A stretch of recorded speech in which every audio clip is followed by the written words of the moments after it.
To follow my fish tank. This video blog is going to be about running, setting up, and maintaining a 55-gallon freshwater aquarium. So I'm learning too, so let's all learn together.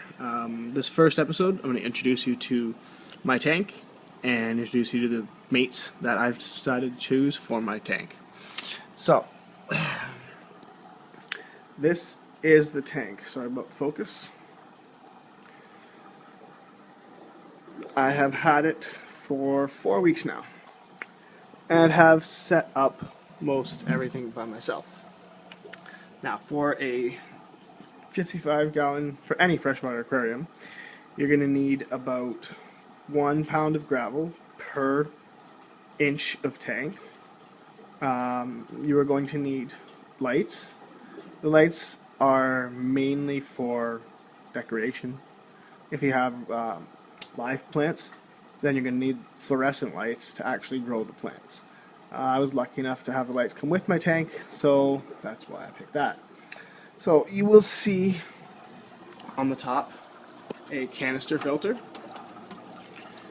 that is running full bore with 2 charcoal bags inside.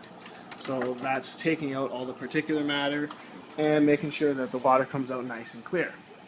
That would be the tube there that is picking up all of these particles. All those little flecks you see are actually just air bubbles in the tank. They're nothing dirty. That second tube there is our heater. So freshwater fish like tanks between 77 and 84 degrees Fahrenheit. So keep it between 24 and 28 degrees Celsius for your imperial folk. Now there's a tube in that corner and likewise in that corner. And what that is part of an under-gravel filtration system. So it basically forces air underneath the gravel, which pushes water back up to the top, not only to help with circulation, but to help suck all of the shit and extra food down into the water. So out of the water, sorry. Now, to introduce you to my fish. This guy here is one of 4 angelfish. His name is Constantine. He's a fallen angel. Didn't see the movie Constantine. This guy here, his name is Monty, named after my uncle's car. He had a '77 Monte Carlo, which he was the first person to get us involved in aquariums. So I decided to name one after him. Actually, I named 2 after him.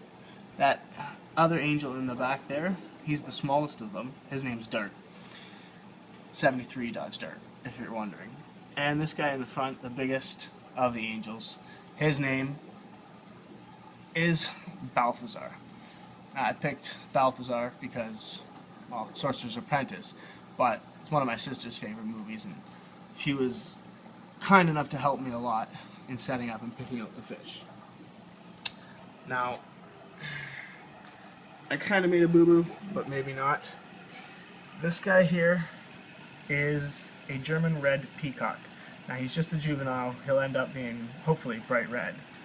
And that other guy scurrying away into the back there, where is he? His name is Cooper.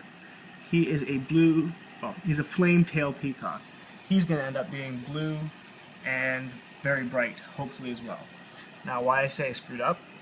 Because, well, they are Lake Malwai African cichlids. Now, if you're not familiar with cichlids, cichlids are the most aggressive of the freshwater fish species.